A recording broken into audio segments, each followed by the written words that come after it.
நல்ல தகப்பனே, சர்வ வல்லமையுள்ள எங்கள் ஆண்டவரே, இந்த அருமையான நேரத்திற்காக உமக்கு ஸ்தோத்திரம். கிருபையுள்ள கரத்தில் எங்களை தாழ்த்துகிறோம். தேவ ஆவியானவர் திருச்சபையை இம்மட்டும் நடத்தி கொண்டு வந்த தயவுக்காக உமக்கு ஸ்தோத்திரம். உம்முடைய பிரசன்னத்தினாலும் ஆண்டவரே, உம்முடைய நடத்துதனாலும் உம்முடைய ஆலோசனையினாலும் திருச்சபைகள் நடத்தப்படுகிறதுக்காக உமக்கு நன்றி அப்பா. ஆண்டவரே, திருச்சபையை கற்புள்ள கன்னிகையாக ஒரே புருஷனுக்கு ஒப்படைக்கும்படிக்கு ஆவியானவர் வைராக்கியம் கொண்டிருக்கிறபடினாலும் உமக்கு நன்றி ஆவியானவரே. ஒவ்வொரு நாளும் உடைய திருச்சபையை உடைய வசனத்தினால் சுத்திகரித்து கொண்டிருக்கிற தயவுக்காக உமக்கு ஸ்தோத்திரம். ஆண்டவரே, இந்த காலை வேளையிலும் தேவனாகிய கர்த்தர் எங்களோடு கூட இடைபடுவீராக. உடைய வார்த்தையை அனுப்புவீராக, வசனத்தினால் சுத்திகரிப்பீராக. ஆண்டவரே, நாங்கள் மறுரூபமாக கர்த்தர் கிருபை பாராட்டும்படி நாங்கள் செபிக்கிறோம். கிருபையுள்ள கரத்தில் எங்களை தாழ்த்துகிறோம். எங்கள் ஆண்டவர் இயேசு கிறிஸ்துவின் நாமத்தில் பிதாவே. ரோமர்கள் 12ஆம் அதிகாரம் 2வது வசனம். நீங்கள் இந்த பிரபஞ்சத்துக்கு ஒத்த வேஷம் தெரியாமல் தேவனுடைய நன்மையும் பிரியமும் பரிபூர்ணமான சித்தம் என்னதென்று பகுத்தறியத்தக்கதாக உங்கள் மனம் புதிதாகிறதுனாலே மறுரூபம் ஆகுங்கள். நாம் எல்லோருமே கர்த்தருடைய வருகைக்காக காத்திருக்கிறோம் என்பதை அறிந்திருக்கிறோம். கர்த்தருடைய வருகையிலே நாம் என்ன செய்ய போகிறோம் என்று சொல்லி 1 தெசலோனிக்கேயர் 4ஆம் அதிகாரம் 16-17 சொல்லுகிறது. நாம் கர்த்தருடைய வருகையிலே மறுரூபமாக போகிறோம். மறுரூபமாகி அவரோடு கூட இருப்போம் என்று வசனம் சொல்லுகிறது. மறுரூபமாகுதல் தான் கடைசியாக நமக்கு கர்த்தர் வைத்திருக்கிறதான இந்த ஆவிக்குரிய ப்ராசஸில் அதான் கடைசி. இப்போ நம்ம எப்படி இருக்கிறோங்கிறதுலாம் ரெண்டாவது. நமக்கு கர்த்தர் கொடுத்துருக்கிற பெரிய வாக்கு தத்தம் ஆசீர்வாதம் என்ன அப்படின்னு கேட்டிங்கன்னா, பரலோகத்தில் மறுரூபமாகி நமக்கு கர்த்தர் அங்கே அழிவுள்ளதான இது அழியாமையும் சாவுக்கு ஏதுவான இது சாவாமையும் தரித்து கொள்ளும். கர்த்தர் நமக்கு அங்கே ஒரு லைஃப் எட்டர்னல் நித்தியம் அப்படின்னு சொல்கிறார். இப்போ இங்கே இருக்கிற 70-80 வருஷத்துக்கு நமக்கு தேவையான ஒரு சரீரம், நமக்கு தேவையான சில உறவுகள், நமக்கு தேவையான சில வாழ்க்கை தாளந்து எல்லாம் கொடுத்து வச்சிருக்கிறார். இதே மாதிரி நித்தியத்தில் நாம் வாழ போகிறோம். நித்தியத்தில் வாழுகிறவர்களுக்கு அதுக்கேற்ற மாதிரி ஒரு சரீரம், அதுக்கேற்ற மாதிரி சுற்றி இருக்கிற ஒரு கூட்டம், அதுக்கேற்ற மாதிரி ஒரு லைஃப் ஸ்டைல் எல்லாமே அங்கே ஆண்டவர் வச்சிருக்கிறார். இப்போ நாம் அதுதான் நம்முடையதான டாஸ்க், அல்லது அதுதான் நம்முடையதான டெஸ்டினேஷன், அல்ல அதுதான் நம்முடையதான இலக்கு. அதை நோக்கி தான் நாம் பிரயாணப்படுகிறோம். ஆனால் இந்த பூமியை கடப்பதற்கு நாம் மிகவும் கஷ்டப்படுகிறோம். ரோமாபுரிக்கு எழுதும் பொழுது பவுல் சொல்லுகிறார், 7-8 வசன அதிகாரங்களிலும் 5ஆம் அதிகாரத்திலும் 1வது அதிகாரத்தில் கூட அவர் சொல்றாரு, நான் இந்த மாம்சத்திலிருந்து போராடுகிறேன், பரிதவிக்கிறேன், இதை விட்டு நான் அங்கே போய் இருக்க விரும்புகிறேன். சிருஷ்டியானது சிருஷ்டிப்புக்குள்ளே போராடுகிறது அப்படிங்கிறார்.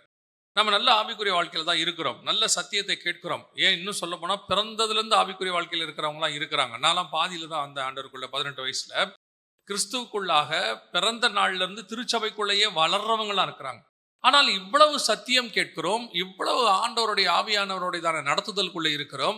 ஆனால் உங்களாலையும் என்னாலையும் சில காரியங்களை இன்னும் ஜெயிக்க முடியாதபடிக்கு போராடி கொண்டே இருக்கிறோம். இன்னும் அந்த போராட்டம் தொடர்ந்துகிட்டே இருக்குது. அது எல்லாத்துலேயும் இருக்கு. நான் வெறும் கண்களின் இச்சை, ஜீவனத்தின் பெருமை, மாம்சத்தின் இச்சை இதுக்குள்ள முடிச்சிட விரும்பல. அதை இன்னும் இருக்கு. கோபம், மூர்க்கம் எல்லாமே இருக்கு. நாம அதான் பவுல் சொல்றான், நான் விரும்பாததையே செய்கிறேன். என்ன நான் பிரியப்படலையோ அது நடந்துகிட்டே இருக்கு. ஈவந்தோ அது யாருக்கும் தெரியுதோ தெரியலையோ, யாருக்கும் தெரியாது, எனக்குள்ளேயாவது இருக்கும், நமக்குள்ளேயாவது இருக்கும். அது உள்ளுக்குள்ள இருந்து நமக்குள்ள போராடிட்டே இருக்கும். ஆனால் நமக்கு ஒரு ஆசை இருக்கும், இல்லை நான் இன்னும் கர்த்தருக்கின்ற வைராக்கியமா, பரிசுத்தமா, இன்னும் வல்லமையா, இன்னும் ஆண்டவருக்காக ஏதோ ஒன்று என்னை தடுக்குது. அது பலகீனமாக இருக்கலாம், வியாதியாக இருக்கலாம், அல்லது பாவமாக இருக்கலாம், என்ன வேணா இருக்கலாம். இது ஏதோ ஒன்று என்னை பண்ணிக்கிட்டே இருக்குது. நான் அடைகிற அந்த இலக்கை அடைய விடாதபடிக்கு என்னை அது தடுத்து இழுத்துக்கிட்டே இருக்கு. நம்ம ஓரளவுக்கு மேலே போகணும்னு நினைச்சா திருப்பி அதை விட மோசமான ஒரு வீழ்ச்சி வருது. திருப்பி தப்பி தவறி ஏறி தடுமாறி கொண்டாந்து மேலே நிற்கிற அடுத்த பார்த்தா 2 ஸ்டெப் கீழே விழுறோம். அப்போ இந்த போராட்டமானது போராடிக்கிட்டே இருக்குது. இந்த போராட்டத்தில் நம்ம ரொம்ப அதிகமாக பாதிக்கப்பட்டு கொண்டே இருக்கிறோம். ஒரு இடத்துல ஃபெட்டப் ஆகிறோம், ஒரு இடத்துல நம்ம பின்மாற்றம் அடைகிறோம். இல்லை வேணாம், முடியாது, நிற்க முடியாது, இந்த போராட்டம் முடியல அப்படின்னு போகிறோம். ஆனால் இதற்கு எல்லாத்துக்கும் ஒரு பதிலை நமக்கு வேதம் சொல்லுகிறது. இந்த ரோமாபுரிக்கு எழுதும் போது பவுல் அழகா அதுக்கான ஒரு பதில் சொல்றார். இந்த ஆவிக்குரிய போராட்டம் போராடுகிறவர்களுக்கு, அந்த போராட்டத்தில் ஜெயிக்க வேண்டும் என்று விரும்புகிறவர்களுக்கு தான் இது. ஆவிக்குரிய போராட்டத்தில் அந்த போராட்டத்தோட வீழ்ச்சியை விரும்பி அந்த வீழ்ச்சியில இருக்கிறவங்களுக்கு இது அல்ல. சிலர்லாம் அந்த போராட்டத்தில் ஒரு இடத்துல விழுந்துட்டு அந்த வீழ்ச்சி அவங்களுக்கு கொஞ்சம் கம்ஃபர்டபுளா இருக்கு, அல்லது அது அவங்களுக்கு சரி இதோட கூட வாழ்க்கையை ஓட்டிடுவோம் அப்படின்னு சொல்லி அதை விருப்பப்பட்டு போறாங்க. நான் குறிப்பிட்டு இன்ன விஷயம் நான் சொல்லலை, பொதுவாகவே சொல்றேன். ஒரு ஆவிக்குரிய வாழ்க்கை நீங்க வந்துகிட்டே இருக்கும்போது ஏதோ ஒரு காரியம் உங்களுக்கு வீழ்த்த வருது. அந்த வீழ்த்த வர்றது எல்லாருக்கும் இயல்பு. அதான் அழகா ஒருத்தர் சொன்னார், எனக்கு டெஸ்டிங் அண்ட் டெம்ப்டேட்டிங் 2 இருக்குது அப்படின்னு சொன்னார். கர்த்தர் பண்றது டெஸ்ட், பிசாசு பண்றது டெம்ப்டேட்டிங். டெஸ்ட் என்பது என்னன்னா உங்களை அடுத்த லெவலுக்கு கொண்டு போறது டெஸ்டிங். டெம்டேட்டிங்கிறது என்னன்னா உங்களை முன்னாடி நிலைமையிலிருந்து பின்னாடி நிலைமைக்கு கீழே தள்ளுறதுக்கு பேர் டெம்டேட்டிங். பிசாசு டெம்ப்ட் பண்ணுவான், கர்த்தர் டெஸ்ட் பண்ணுவார். கர்த்தர் எக்ஸாம் வைக்கிறாருன்னா அடுத்த மேலே கொண்டு போகிறதுக்காக அந்த டெஸ்ட். பிசாசு டெம்ப்ட் பண்ணுறான்னா உங்களை அங்கேருந்து பின்னாடி கீழே தள்ளுறதுக்கான விஷயம் தான் டெம்ப்டிங். அதாவது உங்களை ரெண்டுத்துக்கும் சோதித்தலுங்கிற காமன் வேர்டு தமிழ் பைபிளில் இருக்கும். அப்போ நான் அடுத்த டெஸ்ட் வச்சு மேலே போகிறதுக்காக அழைக்கப்பட்டேன். ஆனால் ஒரு இடத்துல டெம்ப்ட் ஆகி கீழே விழுறேன். வீழ்ந்தவன் அதோடு கூட அந்த இடத்துல நின்றுட விரும்புகிறேன். சரி போதும், இதோடு கூட இப்படி இருந்த கம்ஃபர்ட் ஜோன், நான் விரும்பினதும் எனக்கு கிடைக்குது, அதே நேரத்தில் ஒரு இடத்துக்கு நான் ஸ்டாண்டர்டாக இருக்கிறேன், இது எப்படி போதும் அப்படின்னு சொல்லி. ஆனால் வேதம் அதை சொல்லவில்லை. உங்களை என்னையும் கர்த்தர் கூப்பிட்டது மறுரூபமாகி பரலோகத்தில் இருக்கிற வாழ்க்கையை வாழ்றதுக்கு. அதுதான் நம்முடையதான முடிவு இல்ல, அதுதான் நம்முடையதான டெஸ்டினேஷன். அப்போ அதை போகிறவனுக்கு நான் இதுல இருந்து இந்த டெம்டேஷன்ல இருந்து தாண்டி ஜெயிச்சு நான் மேலே போய் அந்த வாழ்க்கை வாழ்றதுக்கு என்ன செய்யணுங்கிறதுக்கு ஒரு ஃபார்முலாவை பவுல் எழுதுறார். 12ஆம் அதிகாரம் 2வது வசனம் ரோமாபுரிக்கு எழுதும் போது அந்த ஃபார்முலாவை எழுதுறாரு. நீங்கள் மறுரூபமாகுங்கள். உண்மை. அந்த மறுரூபமாகணும்னா என்ன செய்யணும்? உங்கள் இருதயம் புதிதாய் மாறணும். உங்களுடைய வசனம் சொல்லுது, உங்களுடைய சித்தம் என்னதென்று உங்கள் மனம் புதிதாகிறதுனாலே. இது புதுசாகணும். புதுசானா தான் நீங்கள் மறுரூபமாக முடியும். புதுசாகிறதுக்கு என்ன பண்ணணும் அப்படின்னு கேட்டா, இன்னதென்று பகுத்தறியத்தக்கதாக, கர்த்தருடைய பரிபூர்ண சித்தம் இன்னதென்று பகுத்தறியத்தக்கதாக. அப்போ உங்களுடையதான சிந்தனையில ஒரு மாற்றத்தை, ஒரு டைரக்ஷனை மாற்ற விரும்புகிறார். ஆவியானவர் என்ன சொல்ல வராருன்னா, இப்ப 2 விதமான ரூபம் இருக்கு. ஒன்று உலகத்துக்கு ஒத்த வேஷம் தரிக்கிறது. அதே வசனம் தான் இருக்குது, உலகத்துக்கு ஒத்த வேஷம் தரிக்காதபடிக்கு அப்படின்னு இருக்கு. இங்க ஒண்ணு இருக்கு, உலகத்துக்கு ஒத்த ஒரு ரூபம் இருக்கு, பரலோகத்தினுடைய ரூபமும் இருக்கு. இந்த 2 ரூபத்தையும் பக்கத்துல தான் வச்சிருக்காரு. நன்மை தீமை அறியத்தக்க விருட்சமும் இருக்கு, ஜீவ விருட்சமும் இருக்கு.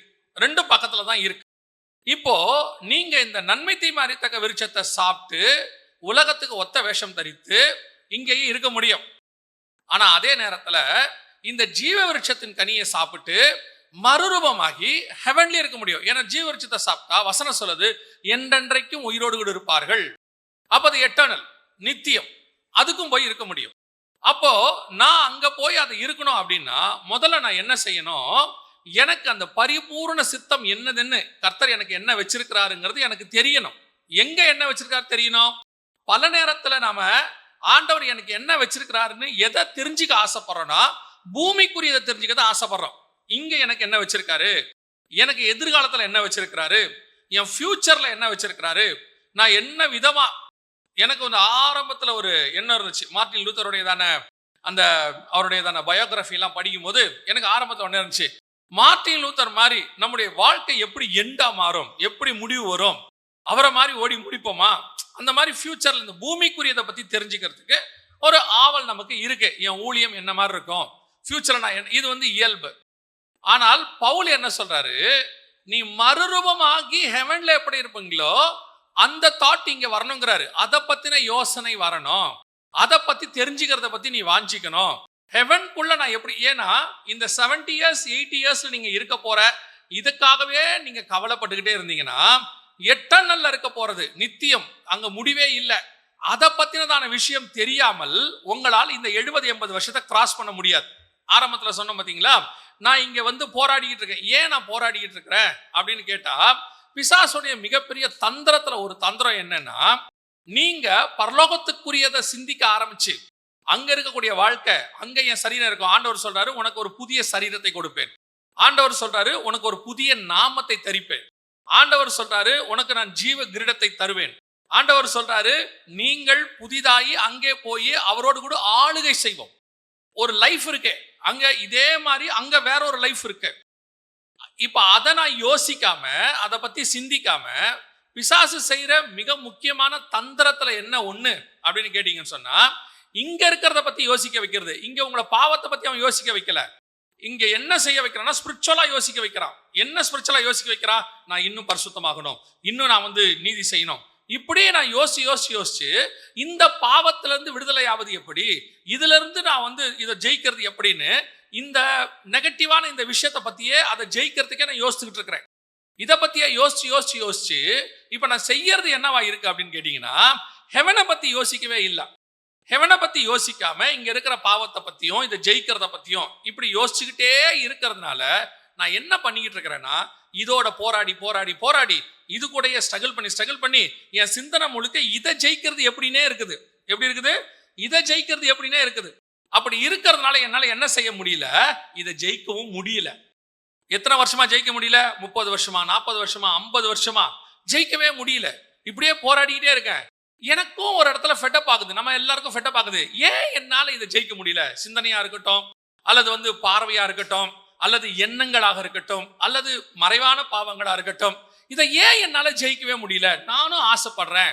சில நேரத்துல நீங்க உபவாச ஜெபம் கூட இருப்பீங்க, அல்லது சில நேரத்துல நீங்க அதுக்காக கொஞ்சம் வைராகியமா இருப்பீங்க. ஆனாலும் ஒரு இடத்துல ஒரு வீழ்ச்சி. ஆனாலும் அது ஏன் என்னால முடியல அப்படின்னா, வெரி சிம்பிள். இதோட கீ எங்க இருக்கு? இதோட சாவி எங்க இருக்குன்னா, நீங்க இது கூட நின்று இது கூட போராடிக்கிட்டே இருந்தீங்கன்னா கடைசி வரைக்கும் என்ன செய்வீங்க? போராடிக்கிட்டே தான் இருப்பீங்க. இதை ஜெயிக்கிறதுக்கு ஒரே ஒரு வழிதான் இருக்கு. கீழானவைகள் அல்ல, மேலானவைகளையே நோக்குங்கள். நான் பரலோகத்துக்குரியதை பார்க்க ஆரம்பித்த பிறகு இதை பத்தின எண்ணம் எனக்கு என்ன செய்யாது? வராது. ரோட்ல போயிட்டே இருந்திருக்கீங்க, முந்தியெல்லாம் உங்களுக்கு தெரியும்னு நினைக்கிறேன். போயிட்டே இருக்கும்போது பாத்தீங்கன்னா சைக்கிள்ல போகும்போது நாய் என்ன செய்யும்? சைக்கிள்ல போறவங்க நாய் என்ன செய்யும்? துரத்திக்கிட்டே வரும். இப்ப நீங்க என்ன பண்ணுவீங்க? 2 வகையா நீங்க செய்யலாம். ஒன்று, சைக்கிளை நிறுத்தி நாய் கூட என்ன பண்ணலாம்? சண்டை போடலாம். ஒரு கல்லை எடுத்து அடிப்பாங்க ஒரு சிலர் அதை விரட்டிக்கிட்டு இருப்பாங்க. அந்த நாய் போகும், திருப்பி என்ன செய்யும்? வரும். கொஞ்சம் ஒரு மிதி மிதிச்சோன்னா திருப்பி கோபம் கிட்ட வரும். நீங்க திருப்பி நிப்பீங்க. இதையும் செய்யலாம். இன்னொன்னு செய்யலாம். கொஞ்சம் வேகமா மிதிச்சு சைக்கிள் நீங்க என்ன பண்ணிடலாம்? போயிடலாம். துரத்திக்கிட்டு வர நாய் அதுக்கப்புறம் என்ன செய்யும்? கொஞ்சம் தூரம் வந்துட்டு திருப்பி யூட்டர்ன் எடுத்துக்கிட்டு அது போயிடும். அது அடுத்த ஆளை துரத்து போயிடும். பார்த்துருக்கீங்க தானே? அது அடுத்த ஆளை துரத்துக்கு போயிடும். ஆனா உங்க ஜேர்னி ஆட்டோமேட்டிக்கா என்ன செய்யும்? போயிட்டே இருக்கும். இதை பத்தி நீங்க யோசிக்கவே மாட்டீங்க, கவலைப்படவே மாட்டீங்க. நிறைய பேரு இந்த நாய் கூட நின்று சண்டை போட்டுட்டு இருக்காங்க. இப்ப புரியுதா உங்களுக்கு? பல நேரங்கள்ல இதுதான் நம்மை நெருங்கி வருகிற பிசாசினுடைய பாவங்கள். அது உங்களை கொலைக்குது, வருது, கடிக்க வர்றது உண்மைதான், மாற்றுகிறதே இல்லை. ஆனால் நின்று அதோடு கூட சண்டை போடுவதும் அதை தாண்டி வேகமாய் ஓடுவதும் உங்கள் கையில் தான் இருக்கிறது. சில இடங்களுக்கு ஆவியானவர் என்ன சொல்றாருன்னா, சில இடங்களை தான் பாவங்களை எதிர்த்து நில்லுங்கள் இருக்கு. எங்க? பிசாசை எதிர்த்து நில்லுங்கள். ஆனா சில பாவங்களுக்கு விலகி ஓடுங்கள். நீங்கள் விலகி ஓடுறதுனா என்ன? இந்த பூமியை விட்டு நான் எங்க ஓடிட முடியும்? கர்த்தர் என் ஜீவனை எடுக்கிற வரைக்கும் நான் எங்க ஓட முடியும்? எங்க ஓடினாலும் ஒரு பக்கம் போனா பாபிலோன் இருக்கு, ஒரு பக்கம் போனா எகிப்து இருக்கு, ஒரு பக்கம் போனா சிரியா இருக்கு, ஒரு பக்கம் போனா பாவங்கள் இருக்கு. எந்த பக்கம் திரும்பினாலும் எனக்கு என்னவா தான் இருக்கு? சத்ருவினுடைய சேனையா தான் இருக்கு. எந்த பக்கம் தான் நான் ஓடுவேன்? இந்த பக்கம் போனா அப்படி ஒரு பாவம், இந்த பக்கம் போனா இப்படி ஒரு பாவம். அப்ப எந்த பக்கம் திரும்பினாலும் எனக்கு பாவம் இருக்கத்தானே செய்யும். நீங்க ரூம்குள்ள பூட்டிக்கிட்டு இருந்தா பரிசுத்தமா இருப்பேன்னு நினைக்கிறீங்களா? ரூம்குள்ள போய் உட்காந்துட்டு ஒரு போனோட உட்காருங்க, நீங்க எப்படி பரிசுத்தமா இருக்கிறீங்கன்னு பாருங்க. இருக்க விடாது. சரி, போனே இல்லாம ரூம்குள்ள உட்காந்தா பரிசுத்தமா இருப்பான்னு நினைப்பீங்களா? இருக்க விட மாட்டாங்க. பிசாசு ஏதாவது ஒரு சிந்தனையை கொடுத்துக்கிட்டே இருப்பான், பழைய பாவங்கள் நினைப்புல வந்துகிட்டே இருப்பான். அப்ப இதெல்லாம் மேற்கொள்றதுக்கு என்ன செய்யணும் அப்படின்னு சொன்னா, பவுல் ரொம்ப அழகா ஒரு சிம்பிள் லைன்ல சொல்றாரு, பரிபூரண சித்தம் இன்னதென்று நீங்கள் பகுத்தறியத்தக்கதாக. அப்போ கர்த்தருடைய பரிபூர்ண சித்தத்தை நான் செய்யணும். எந்த சித்தத்தை செய்யணும்? நான் ஹெவன்ல உன்னை பெற்றுக்கொள்ள போறேன், அதை நான் பூமியில செய்யணும். அதை பூமியில செய்யற வேலையை நான் பார்க்க ஆரம்பிச்சிட்டேன்னா ஆட்டோமேட்டிக்காக எனக்கு எதை பத்தின எண்ணம் வராது, என்னை சுத்தி இருக்கிற இந்த விஷயத்த வராது. இப்ப பாருங்க, கானானுக்கு பிரயாணப்படுறாரு ஆபிரகாம். ஆபிரகாம் பிரயாணப்படும் பொழுது கானான்னா என்னன்னு அவருக்கு தெரியணும். இப்ப என்ன தெரியணும்? கானான்னா என்னன்னு தெரியணும். இப்போ உங்களுக்கு கானான்னா என்ன தோணும்? கானான்னா என்ன தோணும்? பாலும் தேனும் ஓடுகிற தேசம். அது எதுக்கு அடையாளமா இருக்குது? பரலோகத்துக்கு அடையாளமா இருக்கு. இந்த வெளிப்பாடு இருக்குல்ல உங்களுக்கு, இப்படி ஒரு வெளிப்பாடு இருக்குல்ல, இந்த வெளிப்பாடு யாருக்கு இருக்கணும்? ஆபிரகாமுக்கு இருக்கணும். ஏன்னா அவர் தான் உண்மையிலே எங்க படுறாரு? கானானுக்கு பிரயாணப்படுறாரு. அப்ப கானான் என்பது ஒரு பரலோகத்தினுடையதான ஒரு மாடல். இந்த மாடலை நான் போறது எதுக்காகனா, பரலோகத்துக்கு போறதுக்கான ஒரு ஜேர்னிய நான் இங்க பண்ணிக்கிட்டு இருக்கிறேன்னு யாருக்கு தெரியணும்? அது எப்படிங்க ஆபிரகாமுக்கு தெரியும்? தெரிஞ்சிச்சு. ஆபிரகாமுக்கு ஒரு இடத்துல தெரிஞ்சிச்சு. எங்க? 11ஆம் அதிகாரம் எபிரேயருக்கு எழுதின நிருபம் 9-10 வசனங்கள்ல இருந்தே வாசி. விசுவாசத்தினாலே அவன் வாக்குத்தத்தம் பண்ணப்பட்ட தேசத்திலே பரதேசியை போல சஞ்சரித்து அந்த வாக்குத்தத்தத்திற்கு உடன் சுதந்திரராகிய ஈசாக்கோடும் யாக்கோபோடும் கூடாரங்களிலே குடியிருந்தான். ஏனெனில் தேவன் தாமே கட்டி உண்டாக்கின அஸ்திபாரங்கள் உள்ள நகரத்துக்கு அவன் காத்திருந்தான். அஸ்திபாரம் உள்ள நகரம் எது? கானான் கிடையாது. கானான் அஸ்திபாரம் உள்ள நகரமே கிடையாது. ஏனால் பூமிக்கு என்ன கிடையாது? அஸ்திபாரம் கிடையாது. அப்ப அவர் கானானுக்கு போன பிறகு ஒன்னு தெரியுது, இது அல்ல.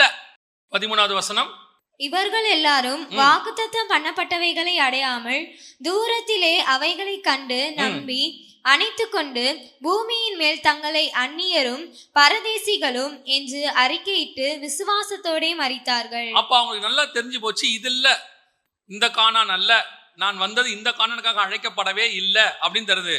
அதுக்கு கீழே வசனம் சொல்லுது, அதிலும் மேன்மையான பரம தேசத்தையே அவன் நாடினான். அப்படிதானே இருக்குது. கானானுக்கு வர்ற வரைக்கும் அவருக்கு கானானுக்கு வந்தாதான் தெரியுது, இதை அல்ல, இதிலும் மேன்மையான பரம தேசத்தை அவன் நாடினான். அப்ப அந்த தரிசனத்துல அவருக்கு நியமிக்கப்பட்டதை அவர் பார்த்துட்டாரு. அதை பார்க்கிற வரைக்கும் அவருக்கு நம்மள மாதிரியே வீழ்ச்சி இருந்துகிட்டே இருக்குது. நம்மள மாதிரி என்ன இருக்குது? வீழ்ச்சி இருக்கு. மெசபொத்தாமிய தேசத்திலிருந்து புறப்படுறாரு. 7ஆம் அதிகாரம் 2-3 வசனம் அப்போஸ்தலர் நடபடிகள் இருக்கு. மெசபொத்தாமிய தேசத்திலிருந்து புறப்படுறாரு. வழியில ஒரு ஆரானை பார்க்கிறார். ஆரானில் தங்கி விட்டார்கள். ஆதியாகமம் 11:31 இருக்கு. தங்கி விட்டார்கள். கர்த்தர் சொல்றாரு, இங்க என்ன பண்ற? புறப்பட்டு நான் காண்பிக்கும் தேசத்துக்கு போயிட்டாரு. இப்ப கானானுக்கு வந்து சேர்ந்தார். ஆதியாகமம் 12:4-5 இருக்குது. வந்த பிறகு திருப்பி அவர் எகிப்துக்கு போறாரு. அதே ஆதியாகமம் 12ஆம் அதிகாரத்துல இருக்குது. எகிப்துக்கு போறாரு. இப்ப அங்க போயிட்டு திருப்பி கானானுக்கு வர்றாரு. அங்க வந்த உடனே ஆகார், அந்த காரியங்கள்லாம் நடக்குது. அங்க வந்த உடனே பிள்ளை வேணும் ஆண்டவரே. நம்மை போலவே சாதாரண ஒரு வாழ்க்கை, எனக்கு லேண்ட் வேணும், பிள்ளை வேணும், இங்க பஞ்சமா இருக்குது, வேற ஊர்ல போய் குடியிருக்கிறேன், அந்த தேசம் சரியில்லை, வேலைக்காரி வேணும், வேலைக்காரர்கள் வேணும், கோவேரி கழுகர் வேணும், எல்லாம் வேணும். யாருக்கு? ஆபிரகாமுக்கு. இதே தாட் ஓடிட்டே இருக்கு. ஆனால் அவர் கேட்ட எல்லாம் கிடைச்சிச்சு. தேசம் கிடைச்சிருச்சு, அப்புறம் ஐஸ்வர்யன் ஆயிட்டாரு, செல்வ சீமான் ஆயிட்டாரு, கேட்ட பிள்ளையும் கிடைச்சிருச்சு. பிள்ளைக்கு 40 வயசும் ஆயிடுச்சு, இவருக்கும் கிட்டத்தட்ட 140 வயசு ஆயிடுச்சு. இன்னும் ஒரு திருப்தி வரவில்லை, இன்னும் அவருக்கு ஒரு சாட்டிஸ்பாக்சன் வரல. இன்னும் போராடிட்டே இருக்கிறாரு. இன்னும் மைண்ட் ஓடுது. ஒரு இடத்துல முடிவெடுக்கிறாரு, இதை அல்ல, இதிலும் மேன்மையான பரமதேசத்தை அவன் நாடினான். அப்ப நான் இந்த போராட்டத்தை விட்டு விடுபட்டு இது எல்லாத்தையும் தூக்கி ஓரமா போட்டுட்டு, இது எதுவுமே என்னை அசைக்க கூடாது, இந்த உலகத்துக்கு ஒத்த வேஷம் தரிக்க கூடாது, இதுல இருந்து நான் டிரான்ஸ்ஃபார்ம் ஆகணும். ஆங்கிலத்தில் ரொம்ப அழகான வேர்டு யூஸ் பண்ணியிருக்காங்க. அதுக்கு 12:2க்கு கன்ஃபார்ம் டிரான்ஸ்ஃபார்ம் அப்படின்னு யூஸ் பண்ணியிருக்காங்க. உலகத்துக்கு ஒத்த வேஷத்துக்கு பேரு கன்ஃபார்ம், பரலோகத்துக்குரியதான மறுரூபமாக்கத்துக்கு பேரு டிரான்ஸ்ஃபார்ம். 2 word use பண்ணியிருக்கிறான். அப்போ உலகத்துக்கு ஏற்ற மாதிரி மாறுறதுக்கும் பரலோகத்துக்கு ஏற்ற மாதிரி மாறுறதுக்கும் இந்த 2 டிஃபரன்ஸ் இருக்கு. இந்த 2 டிஃபரன்ஸை நான் மாறணும். பரலோகத்துக்கு ஏற்ற மாதிரி மாறணும்னா நான் பரலோகத்தின் சிந்தனை உடையவனா மாறணும். இந்த பூமிக்குரிய சிந்தனையை ஜெயிக்கணும் நீ போராடிட்டு இருந்தா உங்களால் என்ன செய்ய முடியாது? ஜெயிக்க முடியாது. நீ பரலோகத்தின் சிந்தனை உடையவனா மாறிட்டினா பூமிக்குரிய சிந்தனையை ஜெயிக்க முடியும், தானாவே ஜெயிக்க முடியும். அப்ப அந்த பரலோகத்துக்குரிய சிந்தனைனா என்னன்னா, எனக்கு நீர் என்ன வைத்திருக்கிறீர் அதை அறியத்தக்கதாக, பகுத்தறியத்தக்கதாக. இப்ப ஆபிரகாமால எப்படி பிள்ளை பாசம், லேண்ட் மேல உள்ள அவர் கேட்கிறாரு, இந்த தேசத்தை நான் எதனால் சுதந்திரத்துக் கொள்ளுவேன்? லேண்ட் பாசம் இருக்குது, பிள்ளை பாசம் இருக்குது, எல்லாம் இருக்குது.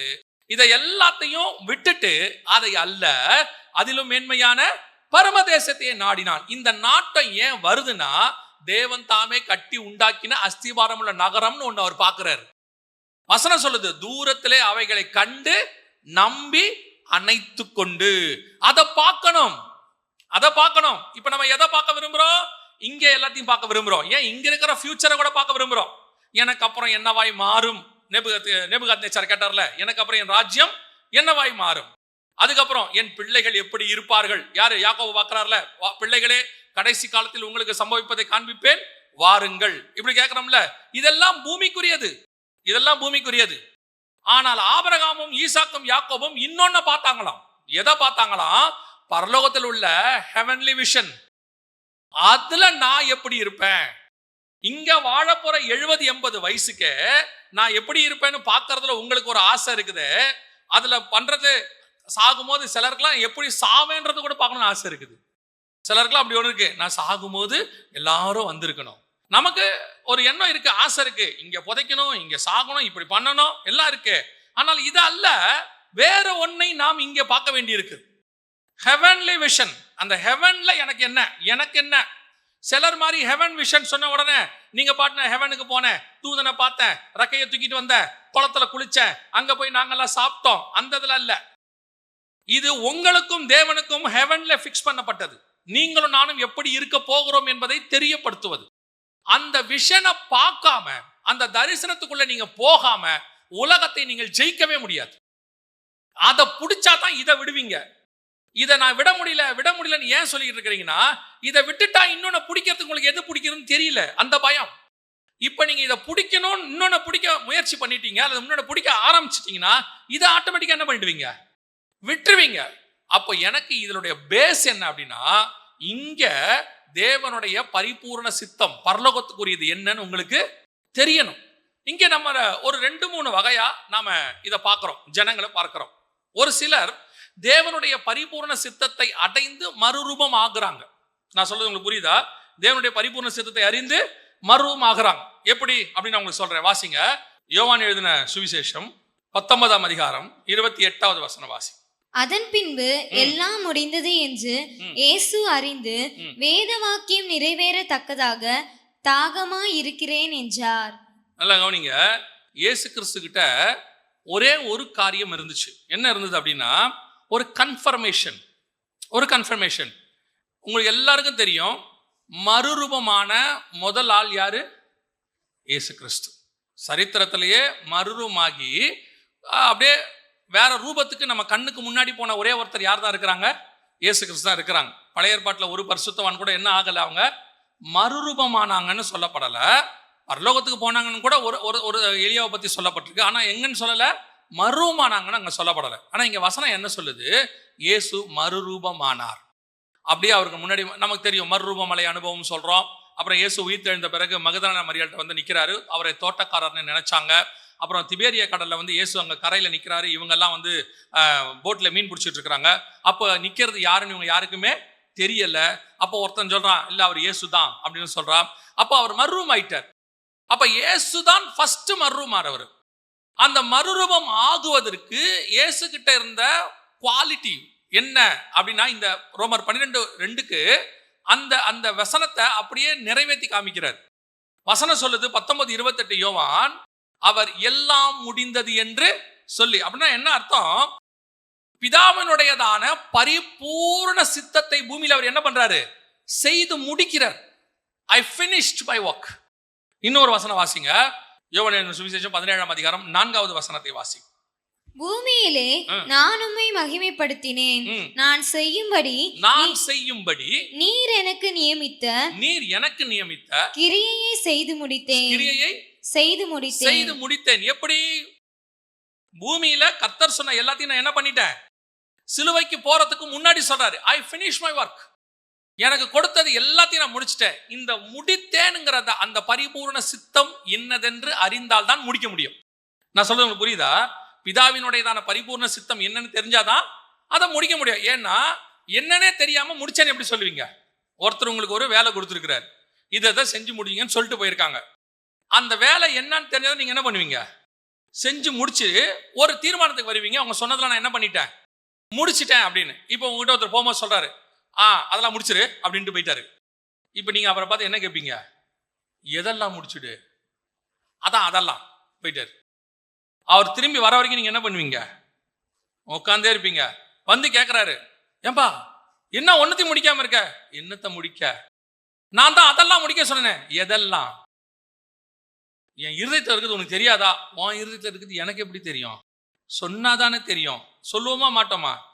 நான் ஒரு பாஸ்டம்மாவையும் பார்த்தேன். எனக்கு ரொம்ப ஆச்சரியமா இருந்துச்சு. பாஸ்டர் ஆராதனை நடத்திட்டே இருக்காரு. பாஸ்டம்மா பின்னாடி நின்று ஆப்ரேட் பண்ணிக்கிட்டே இருக்கிறாங்க. இந்த தம்பி உட்காந்து கம்ப்யூட்டர் ஆப்ரேட் பண்ற மாதிரி அவங்க ஆப்ரேட் பண்றாங்க. பாஸ்டர் இருக்கிறவரு பாடிட்டே இருக்கிறவரு அப்படி ஒரு பார்வை பார்த்துட்டு கீழே குனிறாரு. இவர் குனிஞ்ச உடனே அவங்க பாட்டு மாத்துறாங்க. இவர் ஆரம்பிக்க முன்னாடி அந்த பாட்டு என்ன வந்துருது? அங்க வந்துருது. எனக்கு ஃபர்ஸ்ட் இது நான் கவனிக்கல. எப்படி இவர் ஆரம்பிக்கிறதுக்கு முன்னாடி அந்த பாட்டு அங்க வருது?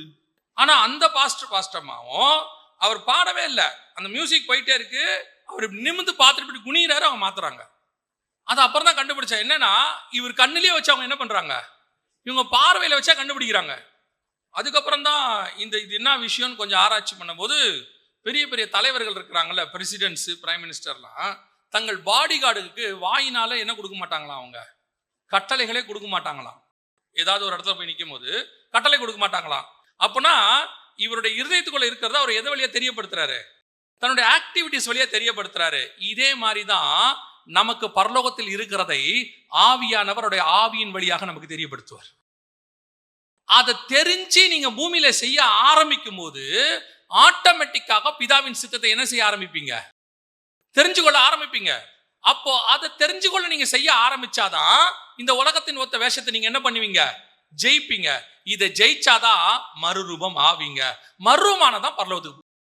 இப்ப புரியுதா உங்களுக்கு? இதோட எல்லாம் இந்த ஃபார்முலாவுடைய மெயின் விஷயம் எங்க இருக்குன்னா, அந்த பரிபூர்ண சித்தம் என்ன என்பதை தெரிஞ்சு அந்த ஓட்டத்துல ஓட ஆரம்பிச்சாதான் நீங்கள் இவ்வளவு ப்ராசஸையும் முடிச்சு போக முடியும். இதோட பேஸ் எங்க இருக்குன்னா, தேவனுடைய பரிபூர்ண சித்தத்தை அறிந்து கொள்வது. இப்ப நமக்கு அது தெரியாததுனாலதான் இவ்வளவும் பிரச்சனை. இதுல எங்கேயாவது கிருபையா ஒன்னு ரெண்டு பேரு தெரியுதோ இல்லையோ, கர்த்தர் அவனை கிருபையா என்ன பண்ணிட்டு இருக்காரு, அந்த சித்தத்துக்குள்ள செய்ய வச்சுக்கிட்டு இருக்காரு. யார இருக்கும் அப்படின்னு கேட்டீங்கன்னா, சில நேரத்துல நல்லா நடக்க ஆரம்பிச்ச பையனை நம்ம என்ன பண்ணிடுவோம், நடந்து வான்னு சொல்லிட்டு போயிடுவோம். இப்ப அவன் தான் என்ன பண்ணணும், அங்க வரைக்கும் நடந்து வரணும். இப்ப அவன் மாத்தி செய்யறான்னு வச்சுங்க, திட்டு விழும். நான் தான் உன்னை சொன்னேனே, மெயின் ரோட்ல இருந்து நம்ம சர்ச்சுக்கு வான்னு, இந்த ஒரே ரோட்ல வா, கடைசியா இருக்கும் ரைட் எடுன்னு சொன்னனே அப்படின்னு நம்ம சொல்லியிருப்போம். ஆனா குழந்தையா இருந்தா என்ன பண்ணுவோம், அந்த குழந்தைகிட்ட சொல்லிட்டு வரமாட்டோம். நம்ம என்ன பண்ணுவோம், தோல்ல தூக்கி போட்டு நம்ம பாட்டுன்னு வருவோம் அந்த ஜேர்னி. இப்ப ரெண்டுமே சித்தத்தை செய்வது தான். ஒன்னு அவர் தூக்கிட்டு வர்றது, இன்னொன்னு நம்மளை செய்ய வைக்கிறது. சில நேரத்துல கர்த்தர் குழந்தையா இருக்கான்னு வச்சுக்கோங்க, ஆவிக்குரிய வாழ்க்கையில் ஒன்றும் பெரிய வளர்ச்சி இல்லை, இது கொஞ்சம் ரொம்ப அறிவு கம்மின்னு வச்சுக்கோங்க, அதை தூக்கி தோல்ல போட்டுப்பாரு. சரி வா வந்து தொலை, போய் சேர்ந்துருவோம் அப்படிம்பாரு. அந்த மாதிரி ஒரு சிலருக்கு நடக்கும். ஆனா பெரும்பான்மை என்ன பண்ணுவார் ஆண்டவர், என் சித்தத்தை என்னன்னு அறிஞ்சு நீ செய்யணும்னு தான் அவர் விரும்புறாரு. இப்ப நம்ம அந்த பரிபூர்ண சித்தத்தை என்ன செய்ய வேண்டி இருக்கு, தெரிந்து கொள்ள வேண்டியிருக்கு. எனக்கு என்ன வச்சிருக்கீங்க, நாம கிட்ட இருக்க பெரிய பிரச்சனை என்ன தெரியுமா, நமக்கு முன்னாடி இருக்கிறவனுடைய பரிபூர்ண சித்தம் என்ன நம்ம தெரிஞ்சுக்கிட்டு இருப்போம் உட்காந்து. கர்த்தர் அவனை எதுக்கு வச்சிருக்கிறாரு. பல நேரங்களில அடுத்தவருடைய பரிபூர்ண சித்தம் என்ன, அவன் வாழ்க்கை என்ன, இவன் வாழ்க்கை என்னன்னு தேடி ஆராய்ஞ்சு போயிட்டு இருக்கிறோமே. இங்க செய்ய வேண்டிய முதல்ல எனக்கு என்ன, இயேசு கிறிஸ்து கிட்ட ஒரு பெரிய பிளஸ் பாயிண்ட் என்னவா இருந்துச்சுன்னா, அவர் எதுக்காக இந்த பூமிக்கு வந்தார், பிதா அவரை என்ன செய்ய வைத்தார், இதை செய்தால் பரலோகத்தில் என்ன நடக்கும். இயேசு மொத்தமே 33 வருஷம் தான் இங்க இருக்க போறாரு. மொத்தமே 33 வருஷம். அந்த 33 வருஷத்துல நான் செய்ய போற இந்த விஷயம் நித்தியத்தில் என்ன பலன் கொடுக்கும். அதனாலதான் திருப்பி திருப்பி அவர் சொல்வாரு, நான் எங்கே இருக்கிறேனோ உங்களை கொண்டு போய் அங்கே வைத்துக் கொள்வேன். நான் இந்த பூமிக்காக இவ்வளவு பெரிய பிரச்சனையை அனுபவிக்கல, நான் இவ்வளவு பெரிய சிலுவையை சுமக்க போறேன், பாவத்தை தீர்க்க போறேன், பாடு அனுபவிக்க போகிறேன். இவ்வளத்தையும் நான் ஏன் செய்ய போறேன் தெரியுமா, எட்டர்னல் ஹெவனுக்கு ஒரு விஷன் இருக்கு. அந்த விஷன்ல உங்களை கொண்டு போய் நான் உட்கார வைக்க போறேன். அதனாலதான் வசனம் சொல்லுது, அவருக்கு தனக்கு முன்பாக வைக்கப்பட்டவைகளை பார்த்து அவர் என்ன பண்ணாரா, இவன் இந்த பாடுகளை குறித்து அவர் எப்படினாரு, சந்தோஷமா ஏற்றுக்கொண்டார். ஏன் இந்த பாடுகளை நான் ஏற்றுக்கொள்றேன் தெரியுமா, எனக்கு முன்பாக ஒன்று வைக்கப்பட்டிருக்கு. எது, ஹெவன்ல நான் ரத்தம் சிந்தி மீட்கிற இந்த ஜனங்க எப்படி இருப்பாங்க, ஹெவன்ல இவங்க எல்லாம் எப்படி மர்ரூமா இருப்பாங்க, எப்படி வல்லமையா இருக்க போகிறான், அவன் என்ன மாதிரியே மாறி பிதாவுக்கு முன்பாக நாங்கெல்லாம் ஒன்னா இருக்க போறோம். இந்த சந்தோஷத்தில் இந்த பாடு அவருக்கு என்னவே தெரியலையாமா, பெருசாவே தெரியலையாமா. இதே காரியம் தான் யாருக்கு இருந்துச்சு, மோசேக்கு இருந்துச்சு. வசனம் சொல்லுது, எபிரேயர் 11:24-25 சொல்லுது, மோசேயை குறித்த வசனம் சொல்லுது, அவன் விசுவாசத்தினாலே மோசே தான் பெரியவனான போது பார்வனுடைய குமாரத்தின் மகன் எனப்படுவதை வெறுத்து அந்நித்தியமான பாவ சந்தோஷங்களை அனுபவிப்பதை பார்க்கிலும் தேவனுடைய ஜனங்களுடைய துன்பத்தை அனுபவிப்பதையே தெரிந்து கொண்டு. எதனால துன்பத்தை அனுபவிக்க தெரிந்து கொண்டார்? எதனால? தொடர்ந்து வாசி. இனி வரும் பலன்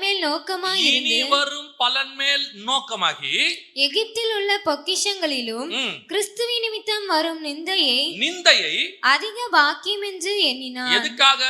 என்ன இங்க பார்வோனிடத்துல திட்ட போறாங்க, என்ன பார்வோனிடத்துல என்ன செய்ய போறாங்க, திட்ட போறாங்க. திருப்பி நான் எந்த ஜனங்களை மீட்டுக்கிட்டு வரணும், அந்த ஜனங்களை என்ன பண்ண போகுது, திட்ட போகுது. இவங்களே எனக்கு விரோதமா கல்லெறியது கல் எடுத்துப்பானுங்க, மிஞ்சி போகிறீங்கன்னு சொல்லுவாங்க. இந்த ஜனங்களே எனக்கு எல்லாம் செய்வாங்க, இவங்களுக்காக தான் இவ்வளவும் செய்யறேன். ஆனா நான் ஒரு நாளும் இவர்களுக்கு விரோதமாய் செய்ய மாட்டேன். இவ்வளோ பேசின முறுமுறுத ஜனங்களுக்கு ஒரு பிரச்சனை வந்த உடனே இவன் போய் ஆண்டவர்கிட்ட சொல்றான், என் பேரை கிறுக்கி போடும், அவங்க பேர் இருக்கட்டும். எதனாலயா நீ இப்படி செய்யற? எதனால இப்படி உனக்கு இந்த ஜனங்க மேல பாசம் அப்படின்னா, இவங்க இஸ்ரவேல் கோத்திரம், நான் லேவி கோத்திரம். அதெல்லாம் இல்ல, அதெல்லாம் இல்ல. இனி வரும் பலன் மேல் நோக்கமாகி இங்க இருக்க இந்த ஜனங்களும் நானும் ஒரு நாள் உம்முடைய ஜனங்களாய் உம்மோடு கூட மருவமலையில உட்கார்ந்திருப்போம். அந்த அந்த எட்டர்னல் விஷன் வந்ததுனால அவனால இங்க வரக்கூடிய பாடுகளை எல்லாம் என்ன செய்ய முடியுது? மேற்கொண்டு விட்டுட்டு ஓடிட்டே இருக்க முடியுது. அதனால இது அவனை என்ன பண்ணல? அசைக்கவே இல்லை. இது அவனை எதுவுமே செய்யல. யார் என்ன பண்ணாலும் ஒன்னும் செய்யல. இயேசு கிறிஸ்துவ போட்டு அடிக்க உதைக்க இருக்க எல்லாம் பண்றாங்க. ஆனாலும் இயேசு கிறிஸ்து தைரியமா சொல்றாரு, எல்லாவற்றையும் நான் என்ன பண்ண செய்து முடித்தேன். ஏன் இதெல்லாம் நான் ஏன் ஏற்றுக்கொண்டேன்னா, எட்டர்னல் விஷன் அங்க வைத்திருக்க மேன்மை. அப்ப நீங்களும் நானும் பிதாவின் பரிபூர்ண சித்தத்தை அறிந்தால் மட்டும், அந்த பரிபூர்ண சித்தம்னா என்ன? ஹெவன்ல உள்ளது. அந்த ஹெவன்ல உள்ளதுக்கு நான் பூமியில என்ன செய்யணும், இது தெரிந்தால் மட்டும்தான் நம்மளால் முழுமையாக என்ன செய்ய முடியும்? இந்த ஓட்டத்தை ஓடி முடிக்க முடியும், முழுமையாக கிராஸ் பண்ண முடியும். அதனாலதான் இயேசு தைரியமா சொல்றாரு. இன்னொரு வசனம் வாசிங்க, தீமோத்தேயு நிருபம் 2 தீமோத்தேயு 4:7 வாசிங்க பார்ப்போம். நல்ல போராட்டத்தை போராடினேன், நல்ல போராட்டத்தை போராடினேன், ஓட்டத்தை முடித்தேன். அந்த கான்ஃபிடென்ட் பாருங்க. இன்னும் அவர் சாகல, நல்லா புரிஞ்சுக்கொள்ளுங்க. இன்னும் அவர் சாகல. நல்ல போராட்டத்தை போராடினேன், ஓட்டத்தை முடித்தேன், ஐ finished, முடித்தேன், விசுவாசத்தை காத்து கொண்டேன். இது முதல் நீதியின் கிரீடம் எனக்காக வைக்கப்பட்டிருக்கிறது. அதுதான் ஃபோக்கஸ். அந்த ஃபோக்கஸ் வந்ததுனால இவர் இதுவரைக்கும் ஓடிட்டு இருக்கிறாரு. எனக்கு ஒன்று நியமிக்கப்பட்டிருக்கிறது, அதை நான் வாஞ்சையாய் தொடருகிறேன், பிடித்து கொள்ளும்படி ஓடுகிறேன். அதனால்தான் ஆண்டவர் திருப்பி சொல்வார், சிமனா சபையை பார்த்து சொல்லும் பொழுது, நான் வரும் அளவும் உனக்குள்ளதை பற்றி கொண்டிரு. எதனால? அப்படி பற்றி கொண்டிருந்தால் நான் வரும்போது உனக்கு என்ன கொடுப்பேன்? ஜீவ கிரீடத்தை கொடுப்பேன். அப்ப இந்த கிரீடத்தை நீ புடிச்சுக்கிட்டு இந்த சக்சஸ் நீ பண்ணணும்னா, எதிரில் வரப்போறதான ஜீவ கிரீடத்தை நினைச்சு அதை பார்த்து ஓடினாதான் இதை ஜெயிக்க முடியுங்கிறார். அதைத்தான் பவுல் சொல்றாரு, நல்ல போராட்டத்தை போராடினேன், ஓட்டத்தை முடித்தேன், எனக்கு என்ன வைக்கப்பட்டிருக்கிறது? அந்த ஜீவ கிரீடத்தை நீங்க நினைச்சாதான். யாக்கோபு அழகா ஒரு வார்த்தை சொல்வாரு, சோதனைகளை சகிக்கிற மனுஷன் பாக்கியவான், அப்புறம் அவன் உத்தமன் என்று விளங்கின பின்பு கர்த்தர் தம்மிடத்தில் அன்பு கூறுகிறவர்களுக்கு வாக்குத்தத்தம் பண்ணின ஜீவ கிரீடத்தை பெறுவான். வாக்குத்தத்தம் பண்ணின ஜீவ கிரீடத்தை. அப்பனா என்ன அர்த்தம்? அந்த ஜீவ கிரீடத்தை ஃபோக்கஸ் பண்ணி தான் இங்க நான் சோதனையை நான் ஏன் சகிக்கிறேன், நான் ஏன் இதை ஏற்றுக்கொள்ளுகிறேன், ஏன் இந்த போராட்டத்தை நான் போராடுறேன், என்னால எப்படி ஜெயிக்க முடியுது? இயேசு சொல்றாரு முடித்தேன். அப்புறம் பவுல் சொல்றாரு நல்ல போராட்டத்தை போராடி முடித்தேன். அந்த கான்ஃபிடென்ட் இன்னைக்கும் நமக்கு நிறைய நேரத்துல பரலோகத்துக்கு போவோமா மாட்டோமான்னு இருக்கு. ஆசை இருக்குது போகணும்னு, போவோமா மாட்டோமா அப்படின்னு ஒரு எண்ணம் இருக்கு. பவுலுக்கு அந்த எண்ணமே இல்லை, பவுலுக்கு அந்த பயமே இல்லை, போவோமா மாட்டோமாங்கிற பயமே இல்லை. அதே மாதிரி இயேசுவுக்கும் அந்த பயம் இல்லை. ஐ finished, நான் போறேன். எப்ப சொல்றாங்க? உயிரோடு இருக்கும் போதே சொல்றாங்க. எதனால அப்படி சொல்ல முடியுது? பிதாவின் சித்தம் எனக்கு என்னன்னு தெரிஞ்சிருச்சு, பரலோகத்துல என்ன வச்சிருக்கா தெரிஞ்சிருச்சு, அதை இங்க என்ன செய்யணும்னு தெரிஞ்சிருச்சு, இங்க நான் செஞ்சிட்டேன். அப்ப ஆட்டோமேட்டிக்கா நான் எங்க போயிடுவேன். ஒரு உதாரணத்துக்கு சொல்றேன், எது கொஸ்டின் பேப்பர்னு தெரிஞ்சிருச்சு, கொஸ்டின் பேப்பரோட ஆன்சரும் தெரிஞ்சிருச்சு, இதை நான் எழுத போறேன், பாஸ் பண்ண போறேன்னு உங்களுக்கு தெரிஞ்சிருச்சு. இப்போ இன்னும் கொஞ்சம் இப்படி வச்சுக்கோங்க. இப்போ நீங்க ஒருத்தர் வந்து உங்களுக்கு மேல இருக்கிறாரு, அவர் சொல்லிட்டாரு முந்தின நாள் நைட்டு என்ன சொல்லிட்டாரு, நாளைக்கு இந்த வேலை உனக்கு போட்டாச்சு, அப்பாயின்மெண்ட் ஆர்டர் போட்டாச்சு, நான் தான் சைன் பண்ணேன், எல்லாம் கொடுத்தாச்சு, கவர் டேபிள் மேல தான் இருக்கு, காலைல 10 மணிக்கு வந்து வாங்கிக்கிங்க. இப்போ நீங்க என்ன சொல்ல ஆரம்பிப்பீங்க? எனக்கு என்ன கிடைச்சிருச்சு? வேலை கிடைச்சிருச்சு. உங்க சொல்றீங்களோ இல்லையா, உங்களுக்குள்ள என்ன வந்துடும்? ஒரு கான்ஃபிடன்ஸ் வந்துடும். எனக்கு என்ன கிடைச்சிருச்சு? வேலை கிடைச்சிருச்சு. ஏன்? அந்த சைன் பண்ண வேண்டியவரே எனக்கு சொல்லிட்டாரு, இதான் வேலை, இதான் சம்பளம், இதான் சீட்டு, இதான் ஆபீஸ், இதான் அட்ரஸ், காலைல 10 மணிக்கு வான்னு சொல்லிட்டாரு. 10 மணில இருந்து நான் இதுவா மாற போறேன், மேனேஜரா மாற போறேன், எல்லாம் தெரிஞ்சிருச்சு. அந்த கான்ஃபிடென்ட் அது எங்க வந்துச்சு? ஸ்பிரிச்சுவலி வந்துருச்சு. பவுலுக்கு ஸ்பிரிச்சுவலி வந்துருச்சு, ஆண்டவருக்கு. அந்த ஸ்பிரிச்சுவல் தான் யாருக்கு வரணும்? உங்களுக்கும் எனக்கும் வரணும். அதை பார்த்தா மட்டும்தான் உன்னால் இங்க இருக்கிறத ஜெயிக்கவே முடியும். இப்போ இவரு கானானுக்கு போக வேண்டியவர் ஆரானுக்கு போயிட்டார். இப்போ ஈசாக்க பெற வேண்டியவர் இஸ்மவேலை பெற்றுட்டார். பரம கானானை நேசிக்க வேண்டியவர் இந்த கானானை நேசிக்கிறார். இப்போ இதெல்லாம் ஏன் தெரியுது? எப்போ ஏன் இது நடக்குது அப்படின்னா, இவரால் அந்த ஹெவன்லி விஷன் ஒரு இடத்த வரைக்கும் என்ன செய்ய முடியல, பார்க்க முடியல. எப்ப பார்க்க ஆரம்பிச்சாரோ வசனம் சொல்லுது, தண்ணீர் அந்நியரும் பரதேசி. அந்நியன்னா என்ன, பரதேசினா என்ன? ஸ்ட்ரேஞ்சர் அந்த ஃபாரினர். அந்நியனும் பரதேசினா என்ன? ஸ்ட்ரேஞ்சர் அந்த ஃபாரினர். இப்போ காயினை பார்த்து ஆண்டவர் சொல்றாரு, நீ அலைந்து திரிகிறவனா இருப்பார். அதாவது நாடோடி, பரதேசி அப்படிங்கிறது. பரதேசி கையில் என்ன இருக்காது? ஒண்ணுமே இருக்காது. அலைஞ்சு திரிகிற கையில் என்ன இருக்காது? நீங்க ரோட்ல பாத்தீங்கன்னா கொஞ்சம் பேர்லாம் இந்த பையெல்லாம் மாட்டிக்கிட்டு சும்மாவே சுத்திட்டு இருப்பாங்க, நீங்க பாத்திருப்பீங்களா? அவர் பைய வாங்கி பாருங்க, அதுல வீட்டு பத்திரம் இருக்குமா? அவர் பைய வாங்கி பாருங்க, அதுல நகை இருக்குமா? அவர் பைக்குள்ள நீங்க போய் பாருங்க, ஒரு மாசத்துக்கு தேவையான மளிகை சாமான் இருக்குமா? ஒண்ணுமே இருக்காது. அவருக்கு வீடும் இருக்காது, வீட்டுக்கு சாவியும் இருக்காது. அவர் ரோட்ல படுத்துங்கிறவரா இருப்பார். அவருக்கு பேர் என்னது? பரதேசி. அப்படித்தானே சொல்றோம். இந்த தாட் யாருக்கு வந்துருச்சு? ஆபிரகாமுக்கு வந்துருச்சு. எப்ப வந்துச்சு? இந்த கானானை பார்க்கும் போதல்ல, அந்த கானானை பார்க்கும் பொழுது. அந்த கானானை பார்க்கும் பொழுது அவருக்கு ஒரு எண்ணம் வருது, இதை அல்ல, இதிலும் மேன்மையான பரமதேசத்தையே அவன் நாடினான். அதை நாட ஆரம்பிச்ச உடனேதான் இந்த தேசம் ஒரு பரதேசி, நான் ஒரு அந்நியனா இருக்கேன், நான் எபிரேயன் இல்ல, நான் அந்நியன். நான் யாரு? பரதேசி. நான் யூதனும் கிரேக்கனும் பென்யமீன் கோத்திரத்தானும் அதெல்லாம் தூக்கி போடு, அது லாபமான அனைத்தையும் நான் என்னவென்று விட்டேன், நஷ்டம் என்று கருதுகிறேன். இஸ்ரவேலங்கிறது எனக்கு லாபம், என் ஜனங்களுக்கு போய் சுவிசேஷம் சொல்லலாம். பென்யமீன் கோத்திரங்கிறது எனக்கு லாபம். நான் வந்துட்டு பரிசேயனுங்கிறது எனக்கு லாபம். நீதியின்படி குற்றம் சாட்ட முடியாது என்பது லாபம். லாபமான அனைத்தையும் எப்படி விடுகிறேன்? நஷ்டமும் குப்பையும் என்று விடுகிறேன். ஏன் தெரியுமா? எனக்கு உண்மையான லாபம் என்னன்னு தெரிஞ்சிருச்சு. அந்த லாபம் தெரிஞ்சா மட்டும்தான் இந்த லாபத்தை நான் நஷ்டம் என்று விட முடியும். இப்ப புரியுதா? அப்ப இதை விட்டாச்சுன்னு வச்சுக்கோங்களேன், இந்த உலகத்துக்கு ஒத்த வேஷம் தானா போயிடும். இஸ்ரவேலங்கிறது போயிடும், பென்யமீன் கோத்திரத்தானுங்கிறது போயிடும், பரிசேயனுங்கிறது போயிடும், பணக்காரனுங்கிற வேஷம் போயிடும், பெரிய அறிவாளிங்கிற வேஷம் போயிடும், நான் யார் தெரியுமாங்கிற வேஷம் போயிடும். அத்தனையும் போயிட்டு எனக்கு ஒண்ணு தோணும், எனக்கு ஒன்று நியமிக்கப்பட்டிருக்கிறது, நான் அந்த தேசத்துக்காரன், இதையல்ல அதிலும் மேன்மையான பரமதேசத்தையே. அந்த தாட் எனக்கு வரணும்னா எனக்கு அந்த விஷயம் தெரியணும். எனக்கு ஈசாக்காக தெரியக்கூடாது, ஈசாக்கு இயேசுவாக தெரியணும். ஈசாக்கு பஸ்கா ஆட்டுக்குட்டியாக தெரியணும், ஈசாக்கு மணவாளனாக தெரியணும். அப்படி தெரிய ஆரம்பிச்சாதான், அதனாலதான் கொலோசியருக்கு எழுதும் போது 2ஆம் அதிகாரத்துல பவுல் தெளிவா சொல்றாரு, இவைகள் திருஷ்டாங்கங்களாக வைக்கப்பட்டிருக்கிறது. அப்படித்தானே இருக்குது. 1 கொரிந்தியர் 10ல சொல்றாரு, இவைகள் எல்லாம் நமக்கு எப்படி செய்யப்பட்டிருக்கிறது? திருஷ்டாங்கங்களாக வைக்கப்பட்டிருக்கிறது. கலாத்தியருக்கு 4ஆம் அதிகாரத்துல சொல்லும் போது சொல்றாரு, இவை ரெண்டும் ஞானார்த்தம் உள்ளவைகள்.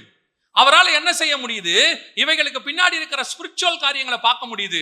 அதை பார்க்க முடிஞ்சதுனாலதான் பவுலால இந்த பூமியை வெறுக்க முடியுது, பூமியில உள்ள பாவத்தை வெறுக்க முடியுது, பூமியில உள்ளதான லாபமத்தை நஷ்டம் விட முடியுது. இதெல்லாம் எப்ப அவருக்கு விட முடியுது? இதுக்கு பின்னாடி ஒண்ணு இருக்கு, அது ஹெவனுக்குரியதா இருக்கு. அதை நான் பார்க்க ஆரம்பிச்ச பிறகு இது விடுறேன்.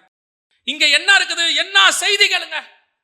சர்ச்சுக்குள்ள உட்கார்ந்து 20 வருஷம் 30 வருஷம் செய்திகளுங்க. ஆனால் உங்களாலையும் என்னாலையும் அதை விடவே முடியல. ஏன்னா வசனமாய்த்தான் பார்க்கிறோம். வசனத்துக்கு பின்னாடி இருக்கிற ஹெவனுடையதான சீக்கிரட்டை பார்க்கல. வசனத்துக்கு பின்னாடி ஹெவன் எனக்கு வச்சிருக்கிறதான அந்த பரலோகத்தினுடையதான லாபத்தை நான் பார்க்கவில்லை. அப்ப என்ன தெரியுது? மேன்மை. இப்ப நீங்க பைபிள் காலேஜ் படிக்கிறீங்க, நீங்க எல்லாரும் இந்த பைபிள் காலேஜ் ஏன் படிக்கிறீங்கன்னு கேளுங்க. உங்க எல்லாரையும் கூப்பிட்டு சாட்சி கேட்கிறோம், பைபிள் காலேஜ் ஏன் படிக்கிறீங்க? சும்மா திடீர்னு ஒவ்வொருத்தரையும் வரிசையா கொடுத்து பைபிள் காலேஜ்ல ஏன் படிக்கிறீங்க? ஒவ்வொருத்தர்கிட்ட ஒவ்வொரு ஆன்சர் இருக்கும், இருக்கும் தானே? ஒவ்வொருத்தர்கிட்டையும் ஒரு ஆன்சர் இருக்கும். அப்ப நம்ம அத்தனை பேருக்கும் இங்க வரத்துக்கு என்ன இருக்கு? ஒரு ரீசன் இருக்கு. ஆனால் வேதத்தை நீங்கள் ஏன் நீங்க கத்துக்கொள்ளுகிறீர்கள் தெரியுமா? உங்களுக்கு பின்னாடி இருக்கிற தேவ திட்டத்தை தெரிந்து கொள்வதற்கு தான் கர்த்தர் இங்க வச்சிருக்கிறார் உங்களை. இங்க பைபிளை படிக்கிறதுக்கு இங்க இல்ல. நீங்க இங்க பைபிளை வராமையும் இங்க வராமையும் பைபிள் படிக்க முடியும். நான் சொல்றேன், இங்க வராமையே நீங்க வீட்டுல உட்காந்து என்ன பண்ணிடலாம்? பைபிளுடைய காரியங்களை படிச்சுக்கலாம். ஆனால் ஏன் இங்க கொண்டு வரார் ஆண்டவர்? உங்களுக்கு உண்டான தரிசனத்தை தெரியப்படுத்துவதற்கு. நான் ஏன் இங்கே கொண்டு வரப்பட்டேன்?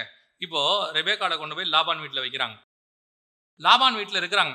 ரெபேக்காலை போய் கூப்பிடுறாரு. அவர் கூப்பிட்ட உடனே ரெபேக்கால்கிட்ட கேட்குறாங்க, பெண்ணின் வாய் பிறப்பை கேட்போம் அப்படின்னு. உடனே அந்த இடத்துல வசனத்துல இன்னைக்குள்ள ரெபேக்காலம் தான் என்ன செய்யும் அப்படின்னா, ஈசாக்கோடைய பயோடேட்டாவை அனுப்புங்க, நான் ஜோமணி சொல்றேன்.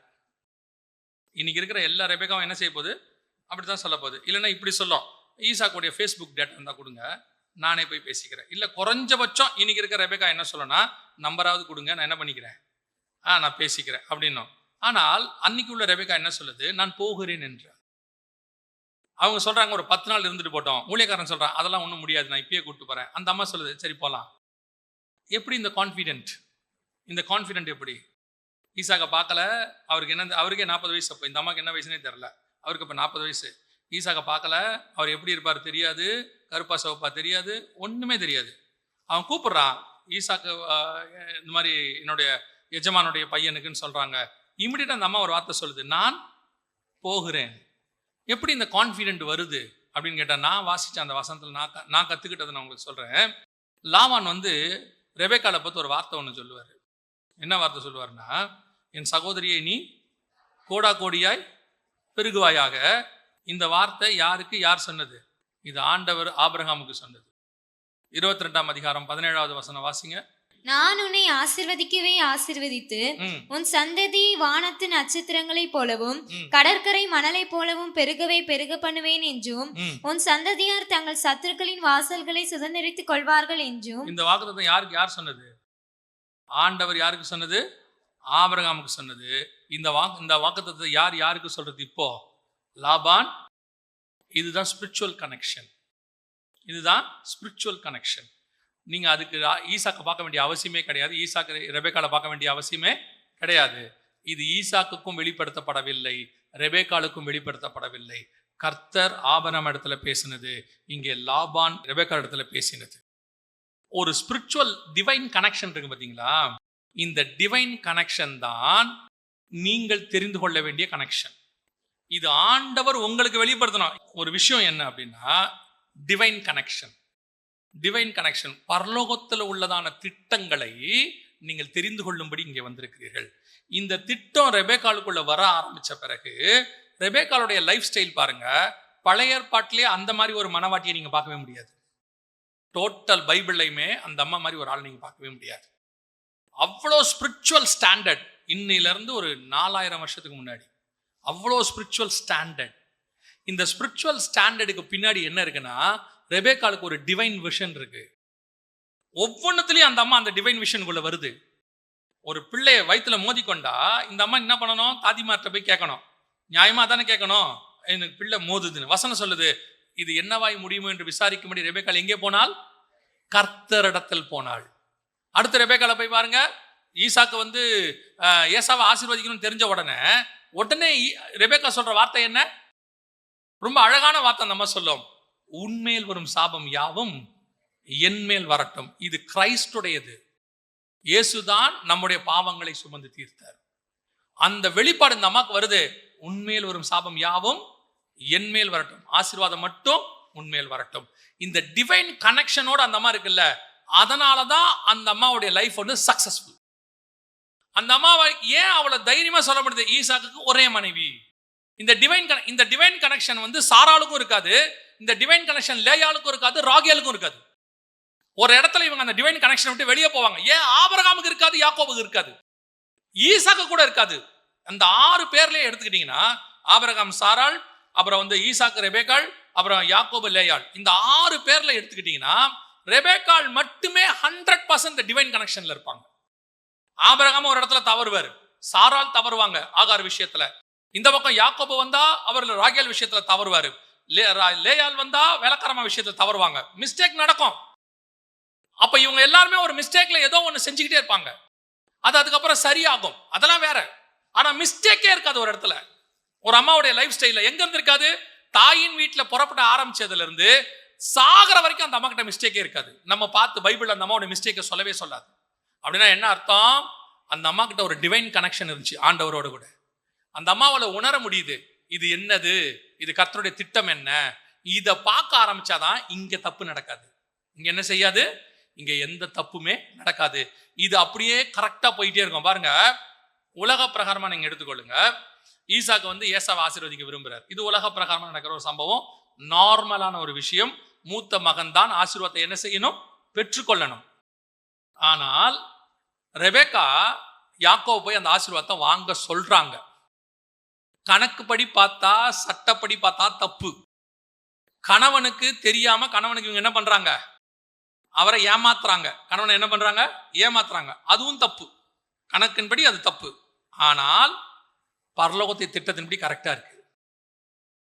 இங்க அப்படியே திருப்பி ரிவர்ஸ்ல பாருங்க, ஈசாக்கு பண்ண போறது ஒரு பெரிய தப்பு. யார் ஆசீர்வதிக்க போறாரு? ஏசாவை ஆசீர்வதிக்க போறாரு. அது ஒரு பெரிய தப்பு. சரி, ஆசீர்வதிக்க போறாரு, மனைவி கூப்பிட்டு சொல்லணுமா இல்லையா? சொல்லணும்ல. ஏசாவை கூப்பிட்டு தனியா சொல்றாரு. அதுவும் எப்படி ஆசீர்வதிக்கிறார் பாருங்க. எனக்கு போய் சமைச்சு கொண்டா, நான் என்ன செய்யறேன்? சாப்பிட்டு உன்னை ஆசீர்வதிக்கிறேன். எதுக்கு சொல்றேன்னா, சாப்பிட்டுட்டு ஆசீர்வதிச்சோம்னா எப்படி ஆசீர்வதிப்போம்? நல்ல திருப்தியா. அதனால இவர் கூப்பிட்டு சொல்றாரு ஏசாவை, நீ போய் என்ன பண்ணு, நல்லா வேட்டையாடி எடுத்துக்கிட்டு வா அப்படின்னு. இந்த அம்மா ஒரு சூப்பர் வேலை செய்வாங்க. எனக்கு அதெல்லாம் இன்னும் ஆச்சரியமா இருக்கும். இப்போ ஈசாக்கு ரெபேக்காவை அவ்வளோ நேசிக்கிறார். தன் தாயின் சோகம் நீங்கி ஆறுதல் அடைந்தார். அம்மா போனதுலேருந்து கண்ணு குருடாகி வயசாகிற வரைக்கும் யார் தான் இவருக்கு சமைச்சு போட்டிருக்கிறது?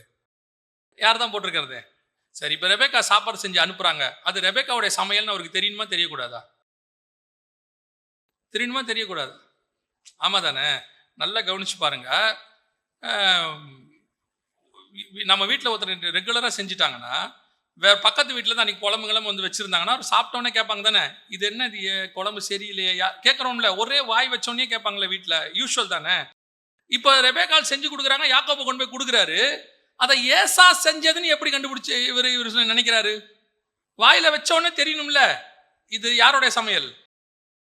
ரெபேக்காவுடைய சமையல்னு தெரியணுமா இல்லையா? ஏன் இவருக்கு தெரியல? அந்த அம்மா மாற்றி சமைச்சிருச்சு, அன்னைக்கு மசாலாவை மாற்றிருச்சு. அந்த அம்மாவுக்கு தெரியும், இந்த ஆளுக்கு நம்ம சமையல் தெரியும், இப்படியே நம்ம கொடுத்தோம்னா இருந்தாலும் கண்டுபிடிச்சிடுவான். அதனால என்ன பண்றது, சாம்பார் மசாலாவுக்கு பதிலாக கறி மசாலா போட்டுடுச்சு போல. அந்த ஆள் நினச்சிக்கிட்டாரு இது யாருடைய சமையல். ஏன் நான் சொல்றது 100% உண்மை. கிட்டத்தட்ட ஏசா இந்த ஈசாக்கு இந்த காரியம் நடக்கும்போது ஈசாக்கு கிட்டத்தட்ட குறைஞ்சபட்சம் 60 வருஷம் யார் சமையல் சாப்பிட்டு இருக்கிறாரு? ரெபேக்கா சமையல சாப்பிட்டு இருக்கிறாரு. ஏன்னா 20 வருஷம் கழிச்சு தான் குழந்தையே பிறகுது இல்லையா? அதுக்கப்புறம் தான் இந்த சம்பவம்லாம் நடக்குது. எப்படி 40 வருஷம் யார் கையால சாப்பிட்டு இருக்கிறாரு? ரெபேக்கா கையால சாப்பிட்டு இருக்காரு. ஆட்டோமேட்டிக்கா ரெபேக்கா சமையல் அவருக்கு என்ன பண்ணணும் தெரியணும் தானே. ஆனா தெரியல பாருங்க. யாக்கோபு கொண்டு கொடுத்தவன யாரோட சமையல் நினைச்சிட்டாரு அவரு? ஏசாவுடைய சமையல் நினைக்கிறார். அப்படின்னா என்ன அர்த்தம்? அந்த அம்மாவுக்கு தெரியுது, இந்த ஆளுக்கு எப்படி செஞ்சா என்ன பண்ணா முடியும். இப்ப ஆசீர்வாதம் யாருக்கு வரணும்? யாக்கோபுக்கு வரணும். அதுக்கான என்னென்ன வேலை செய்யணுமோ எல்லாத்தையும் அந்த அம்மா கரெக்டா பர்ஃபெக்டா செய்யறாங்க. அந்த அம்மாவுக்கு நல்லா தெரியுது, அவர் ஆசீர்வதித்தால் ஆசீர்வாதம், சபித்தால் சாபம். அதனால அந்த அம்மா தெளிவா சொல்லுது, அந்த ஆசீர்வாதம் உனக்கு வரட்டும், சாபம் எனக்கு வரட்டும். இந்த ஸ்பிரிச்சுவல் விஷன் ஏன் தெரியுமா? இந்த யாக்கோபுக்கு பின்னாடி தேவனுடைய திட்டம் இருக்குன்னு அந்த அம்மா வயிற்றிலே கண்டுபிடிச்சிருச்சு. வயிற்றிலே ஆண்டவர் சொல்லிட்டாரு, மூத்தவன் இளையவனை சேவிப்பான். இந்த விஷனை கையில வச்சுக்கிட்டாங்க அந்த அம்மா. இந்த தரிசனம், இந்த வேர்டை கையில வச்சுக்கிட்ட பிறகு ஆட்டோமேட்டிக்காக அந்த அம்மாவுடைய லைஃப் ஸ்டைல் முழுக்க போறது. இப்படியே ஒரு தப்பு நடக்கல பாருங்க. 20 வருஷம் குழந்தை இல்ல, நியாயமா என்ன பண்ணணும்? சாராள் மாதிரி போய் கேட்கணும், வேலைக்காரிய வெளியே ஒரு குழந்தை பெற்று கொடுங்க.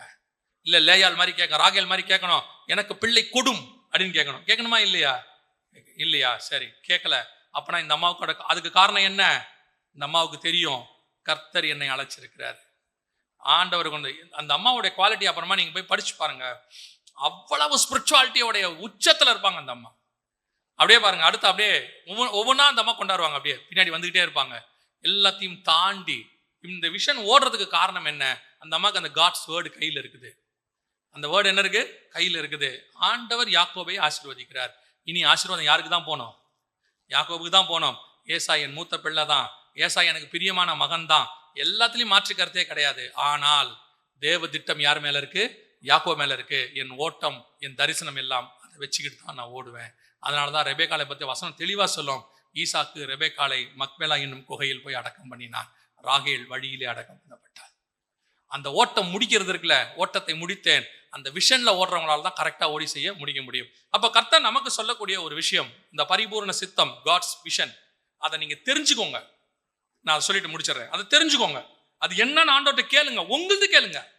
ஆண்டவரை என்ன எதுக்கு அழைச்சிங்க? நான் திருப்பியும் சொல்றேன், இங்க இல்ல என்ன எவாஞ்சலிஸ்டா கூப்பிட்டுருக்கீங்களா, பாஸ்டரா கூப்பிட்டுருக்கீங்களா, இல்ல விசுவாசியா, அது அழைப்பு. அதை ஆண்டவர் கொடுத்துருவார்.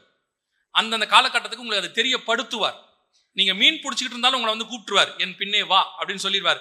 அதுல மாற்றுக்கிறதே கிடையாது. அதை ஆண்டவர் செஞ்சிருவார். ஆனா இந்த ஓட்டத்தை நீங்க ஓடி முடிக்கணும்னா அதுக்கு ஒரே ஒரு வழிதான் இருக்கு. ஹெவன்ல உங்களுக்கு நியமிச்சது என்னன்னு தெரியணும். அந்த மேலானதை பார்த்துக்கிட்டே இருந்தீங்கன்னா கீழே டிராவல் என்ன செய்யும்? தானா நடக்கும். இங்க இடறவே மாட்டீங்க. ஏன்னா உங்க பார்வை எதை நோக்கி இருக்கு? கண்மலையை நோக்கி இருக்கு. உங்கள் பார்வை ஹெவனை நோக்கி இருக்கு. ஹெவன் உங்களை தூக்கி சுமக்க போதுமானதாக இருக்கு. நீங்க பல நேரத்துல கீழேயே பாக்குறீங்க. இதையே தான் ஸ்பிரிச்சுவலா தான் சொல்றேன். கீழேயே பாக்குறீங்க. அப்படி பார்த்து பார்த்து ஓடி இடறீங்க, விழுறீங்க, ஏந்திரிங்க, இடறீங்க, விழுறீங்க, ஏந்திரிக்கிறீங்க. ஆண்டவர்கிட்ட ஜெபம் பண்றீங்க. ஆண்டவரே இதை தாண்டணும்பா, தாண்டணும்பா. ஆண்டவர் சொல்றார், தாண்ட வைக்கிறேன், முயற்சி பண்றேன். ஆண்டவர் சொல்றார், உதவி செய்யறேன். 100 தடவை 7 அளவுல 7-70 தடவை கர்த்தர் நமக்கு உதவி செய்கிறார். ஆனா இன்னும் போராடிட்டே இருக்கிறோமே. இந்த போராட்டத்தை போராடி, நல்ல போராட்டத்தை போராடி ஓட்டத்தை முடித்தேன். அந்த இடத்தை நம்ம கான்பிடென்டா, இயேசு சொல்றாருல, நான் போராடி முடித்தேன், எல்லாம் முடிந்தது.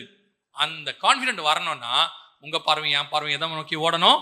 ஹெவனை நோக்கி ஓடணும். அங்க நியமிச்சதை நீங்க ஒரே ஒரு தடவை 13 வருஷத்துக்கு முன்னாடி ஒரு மனுஷனை அறிவேன், அவன் பரதீசிக்கு எடுத்துக்கொள்ளப்பட்டான். அந்த பார்வையை பார்த்த பிறகு பவுலால பூமிக்குரியதை என்ன செய்ய முடியல? நேசிக்கவே முடியல. அதுக்கு பின்னாடி ஓடவும் முடியல. எல்லாம் அவருக்கு நஷ்டமாக தெரிகிறது, குப்பையா தெரியுது. நஷ்டம் வேற, என்னவா தெரியுது? குப்பையா தெரியுது. ஏன்னா மேன்மையானதை நான் பார்த்து விட்டேன். அல்லேலூயா. அந்த பரிபூர்ண சித்தம் என்னதென்று அறிந்தால்தான் நான் என்ன செய்ய முடியும்? மறுரூபமாக முடியும். அல்லேலூயா. நாம் ஜெபிக்க போகிறோம். எந்திரிக்கலாமா தேவ சமூகத்திலே? Thank you Jesus. நன்றி ஆவியானவரே. நாம் அத்தனை பேருமே ஒரு பரலோகத்தின் திட்டத்தோடு கூட அழைக்கப்பட்டிருக்கிறோம். நீங்கள் பூமிக்குரியதான எந்த திட்டத்தோடும் அழைக்கப்படவில்லை. நம்ம அத்தனை பேருமே பரலோகத்தில் உள்ள ஒரு வேலைக்காக தான் பூமிக்கு அனுப்பி வைக்கப்பட்டிருக்கிறோம். இத ஒரு டிவைன் விஷன்ல நீ பார்க்கணும். நீங்க இந்த பூமியில என் போராட்டத்தை நான் போராடி முடிச்சுட்டா போதும் அப்படின்னு ஒரு எண்ணம் வந்துச்சுன்னா நீங்க கடைசி வரைக்கும் கஷ்டப்பட்டு போராடிக்கிட்டே இருப்பீங்க. நான் இதை முடிச்சுட்டு வேறொரு இடத்துக்கு போனோம் அப்படின்னு அதை கான்சன்ட்ரேட் பண்ண ஆரம்பிச்சிங்கன்னா இது உங்களுக்கு பெருசா தெரியாது. ஒரு பிரயாணம் போறவர் இன்னொரு பஸ்ஸை பிடிச்சி இன்னொரு இடத்துக்கு போகணுங்கிற எண்ணம் இருந்தால்தான் அவர் பிரிஸ்கா இருப்பார். இதான் லாஸ்ட், இதோட போய் நான் ரெஸ்ட் எடுக்க போறேன்றவர் ஆட்டோமேட்டிக்கா மென்டலி அவர் ரெஸ்ட் எடுக்கிற மூடுக்கு வந்துடுவார். என் பிரயாணம் முடியலை, இன்னும் இருக்குன்னு நினைச்சா இப்போ ரெஸ்ட் இல்லை, இன்னும் டைம் இருக்கு அப்படின்னு நீங்க ஓடிக்கிட்டே இருப்பீங்க. உங்க மைண்ட் செட் அதுக்கு ஆயிடும். இதைத்தான் சொல்றாரு, மனம் புதிதாகிறதுனாலே. நான் இங்க முடிக்க போல, ஹெவன்ல தொடங்க போறேன். அங்க நான் தொடங்கிறதுக்கு இங்க முடிக்கணும். ஸோ இது அல்ல, இதிலும் மேன்மையான கீழானவைகள் அல்ல, மேலானவைகளையே, அழிவுள்ளது அல்ல, அழியாமையே. அந்த தாட் வரணும். நான் சொல்ற செய்தி எந்த அளவுக்கு உங்க இருதயத்துக்குள்ள உள்வாங்குறீங்களோ அந்த அளவுக்கு நீங்கள் உலகத்தை ஜெயிப்பீர்கள். இப்ப நீங்க போராடிக்கிட்டு இருக்கிற எத்தனையோ விஷயங்களிலிருந்து கர்த்தர் உங்களை விடுதலையாக்குவார். உங்களுக்கு சாவி கிடைச்சிடும். அதுக்கப்புறம் இதை நீங்க பின்னாடி தள்ளிட்டு முன்னாடி நோக்கி ஓட ஆரம்பிச்சிருவீங்க. அது கூட நின்று போராடிக்கிட்டே இருக்க மாட்டீங்க, உதறி தள்ளிடுவீங்க. இது ஒரு வேஸ்ட், இது ஒண்ணுமே இல்லை, சின்ன விஷயம் அப்படின்னு உதறிட்டு நீங்க ஓடணும்னா தலைக்கு மேல, வானத்துக்கு மேல, ஹெவன்ல எனக்கு நியமிக்கப்பட்டவைகளை, தூரத்தில் அவைகளை கண்டு நம்பி அணைத்து கொண்டு விசுவாசத்தோடே மரித்தார்கள். இனி வரும் பலன் மேல் நோக்கமாகி தேவ ஜனங்களோட துன்பத்தை அனுபவிக்கவே அவன் தெரிந்து கொண்டான். கிறிஸ்து தமக்கு முன்பாக வைக்கப்பட்ட சந்தோஷத்தின் நிமித்தம் இந்த உலகத்தின் பாடுகளை, உபத்திரவங்களை, துன்பங்களை அவர் சந்தோஷமாய் ஏற்றுக்கொண்டார். நீங்களும் நானும் அந்த பாதையில தான் வரோம். ஜெயிக்க போறோம், ஜெயிக்கிறோம். இன்னையிலிருந்து இவைகள் நம்மை விட்டு தூரம் போகும். நீ எதுக்குள்ள போராடிக்கிட்டு இருக்கிறையோ அதை ஜெயிக்க போற. எது உங்களை வருத்தப்படுத்துதோ இனி அது இல்லாமல் போகும். எது உங்களை முன்னேற விடாம தடுக்குதோ அதை நீங்க உதறி தள்ளிட்டு ஓடுவீங்க. அது உங்களை வருத்தப்படுத்தாது. அதை ரொம்ப ஈஸியா இன்னிலிருந்து ஜெயிக்க போறீங்க. ஒரே ஒரு ஃபார்முலா தான். இதோட எப்படி போராடுறது, ஜெயிக்கிறதுன்னு யோசிக்காம எனக்கு பரலோகத்துல என்ன வச்சிருக்கிறீங்க ஆண்டவரேன்னு கேட்க தொடங்குங்க. உங்களுடைய பிரயாணம், உங்களுடைய தரிசனம், உங்களுடைய ஓட்டம் வேறு விதமாய் இருக்கும். ஒப்பு கொடுப்போமா தேவ சமூகத்துல? ஆண்டவரே, என்னை முழுவதுமாய் அர்ப்பணிக்கிறேன். சர்வ வல்லமை உள்ள எங்கள் ஆண்டவரே, இந்த அருமையான நாட்களுக்காய், விசேஷமா இந்த கால வேளைக்காய் உமக்கு ஸ்தோத்திரம். தேவனாகிய கர்த்தர் எங்களோடு கூட இடைபடுகிற தயவுக்காய் ஸ்தோத்திரம். எங்களை அதிகமாய் நேசிப்பதற்காய் ஸ்தோத்திரம். கற்புள்ள கன்னிகையாக உம்மிடத்தில் கொண்டு போய் வைத்துக் கொள்வதற்கு நீர் எங்களை ஆயத்தப்படுத்துகிற தயவுக்காய் ஸ்தோத்திரம். நீர் விரும்புகிற அந்த ஆவிக்குரிய தன்மை எங்களுக்குள்ளே வருவதற்காய் ஸ்தோத்திரம். எங்களை உள்ளான மனுஷனை பரிபூர்ணமாக்கி கொண்டிருப்பதற்காக ஸ்தோத்திரம். உம்முடைய கிருபையுள்ள கரத்தில் எங்களை தாழ்த்துகிறோம். முடிவு பரியந்தம் நிலை நிற்க எங்களுக்கு கிருபை பாராட்டும். மகிமையுள்ள கரத்தில் எங்களை தாழ்த்துகிறோம். எங்கள் ஆண்டவர் இயேசு கிறிஸ்துவின் நாமத்தில் பிதாவே.